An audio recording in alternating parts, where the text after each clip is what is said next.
اپنی خواہش کو اللہ کے تابع کرنا ہے، اللہ کے امر کے تابع کرنا ہے۔ اور یہ ظاہر ہے کہ نفس کے لیے یہ بات موت بن جاتی ہے، وہ اسے چھوڑنا نہیں چاہتا، وہ کہتا ہے میں جو مرضی کہوں، میری مرضی، میرے اوپر کسی کا کیا اختیار ہے، میری مرضی میں جو کہوں، میری مرضی میں جو سنوں، میری مرضی میں جو پکڑوں، میری مرضی میں جس طرف چل کے جاؤں۔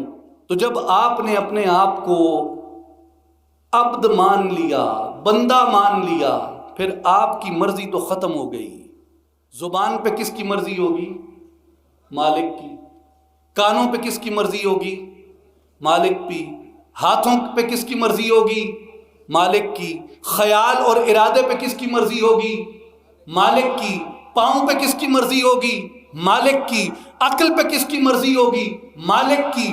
پاؤں پہ، چلنے پہ، پھرنے پہ کس کی مرضی ہوگی؟ مالک کی۔ سانسوں پہ کس کی مرضی ہوگی؟ مالک کی۔ انہی اپنے وجود کے اعضاء کو، جوارح کو، اپنے جسم کے اجزاء کو مالک کے امر کے تابع کر دینا، اس کو صوفیاء کہتے ہیں کہ یہ موت کا مرحلہ ہوتا ہے۔